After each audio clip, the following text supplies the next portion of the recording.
Laura Isabel Lopera Osorio fue una joven colombiana de 20 años de edad quien fue localizada sin vida dentro de una maleta el día sábado 10 de febrero de 2024 en una casa del barrio Boston, Comuna 8 de Villahermosa, Medellín, Colombia.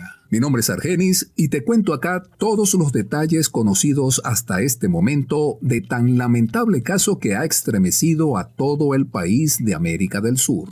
La joven, que tenía una niña de 3 años para el momento de los hechos, había sostenido una relación de 3 meses con el ciudadano canadiense Jesse Wilber Wiseman, de 50 años, a quien había conocido a través de Facebook y luego de un tiempo de departir por WhatsApp, dieron el siguiente paso: conocerse en persona. Por ello tuvieron una primera cita en Medellín en diciembre del 2023 y todo fue bastante bien, por lo que siguieron frecuentándose hasta que decidieron entablar una relación sentimental. Debido a esto y dado a que el hombre al principio era generoso y le daba buen dinero para apoyarla, la chica renunció a su trabajo en el área de la confección de ropa. El sujeto, para tener más comodidad al verse con Laura, el 1 de diciembre del 2023 alquiló por 3 meses un apartamento en el segundo piso de una casa, la cual contaba con 7 habitaciones y estaba bastante bien equipada. Esta casa quedaba en el barrio Boston ya mencionado y el hombre la había rentado a través del servicio Airbnb. Para esos encuentros, Laura, financiada por su pareja, contrataba un servicio de transporte a un amigo que laboraba de taxista y que la trasladaba desde donde estuviera hasta la casa donde la esperaba con ansias el canadiense Jesse.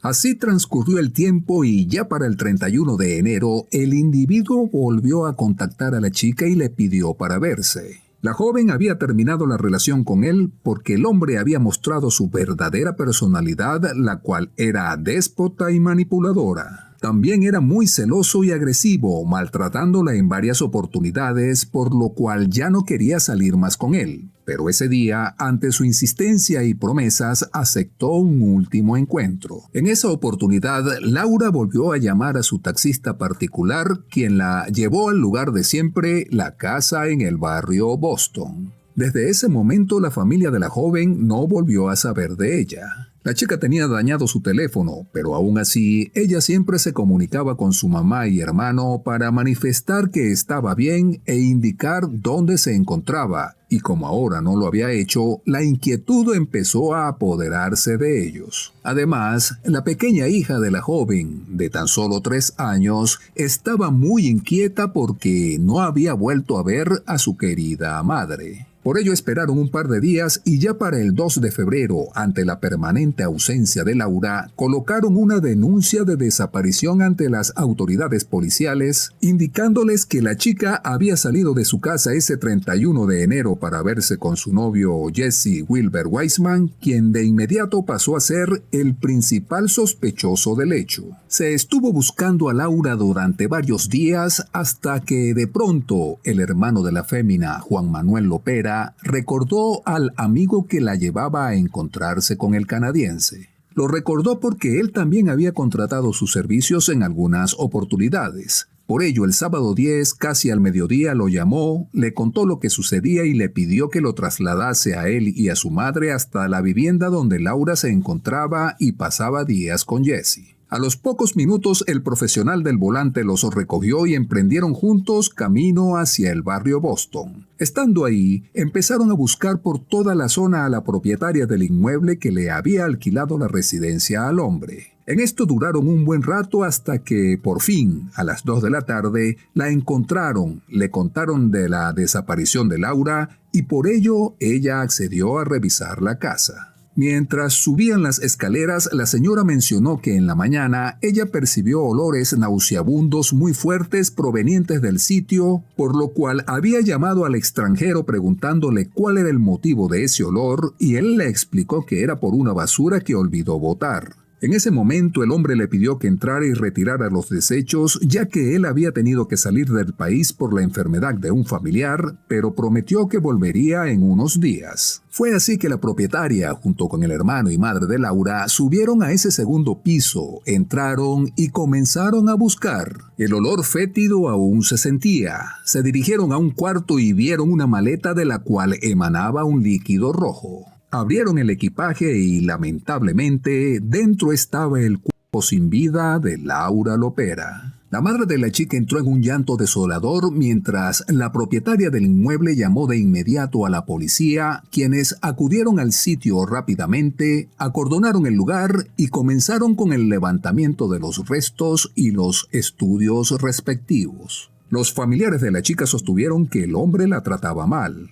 Era muy celoso, posesivo y manipulador, llegando al punto de querer alejarla de su hija y del resto de la familia. Utilizando el dinero como medio de manipulación, le prohibía muchas cosas, incluso tener redes sociales, trabajar o tener amigos. Su hermano indicó que sabían muy poco de él porque el hombre parecía ocultárseles y no le gustaba compartir con ellos. Solo en una oportunidad la madre de Laura lo conoció cuando la invitaron a cenar. Eso sí, indicó, se veía tranquilo y relajado, pero todo era apariencia porque cuando estaba con Laura se convertía en otra persona, llegando incluso a amenazarla si no acudía a su encuentro. Para agravar la situación, la fémina, como tenía el celular dañado, había cometido el error de abrir sus redes sociales en el celular de Jessie, lo cual puso al hombre mucho más celoso porque la muchacha recibía muchos mensajes de admiradores de esas redes. Ella se defendía diciéndole que eso era normal en toda mujer y que ella no los respondía, pero aún así el hombre no se tranquilizaba y siempre le recriminaba. En tal sentido, y para demostrar la agresividad del hombre, su hermano dio a conocer notas de voz que Jessie le enviaba a la chica por WhatsApp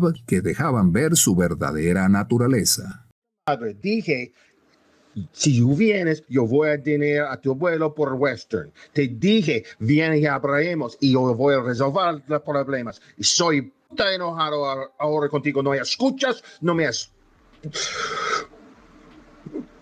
Debes escucharme. Venga y vamos a resolver todos. No me hablas por WhatsApp y queja. Y dije, oh, debes entender, bla, bla, bla, bla, bla. Párate. Por ello, la dama había decidido terminar toda relación con él hasta que el hombre la convenció de verse en esa oportunidad en que desapareció. Se encontraron el 31 de enero y estuvieron juntos hasta el 3 de febrero cuando se presume que le quitó la vida. Luego, ya el 8 de febrero, 2 días antes de que se consiguieran los restos de la joven, el tipo salió del país rumbo a Guatemala. Estuvo ahí 4 días hasta que el 12 de febrero tomó otro vuelo con destino a Turquía, haciendo primero escala en Nicaragua. Ya en el viejo continente se piensa que su intención era huir a Tailandia, donde pensaría desaparecer de la mira de la policía colombiana y evitar la extradición. Por ello, la Fiscalía General hizo las gestiones ante la Interpol, logrando que se emitiera el 15 de febrero la orden de captura del canadiense, la Circular Azul, para que sea atrapado en cualquier parte del mundo, cualquiera de los 196 países que conforman la Organización Policial Internacional.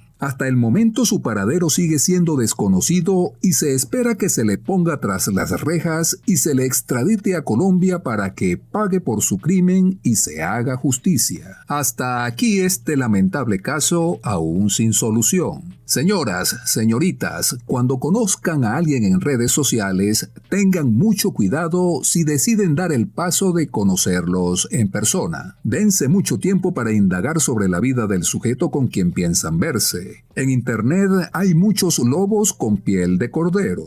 Minimicen al máximo los riesgos para que no pasen a ser una estadística más. Lamentablemente así está el mundo. En este canal he subido muchos casos donde estas situaciones terminan mal. Me despido de ustedes agradeciéndoles todo el apoyo. Hasta el próximo caso.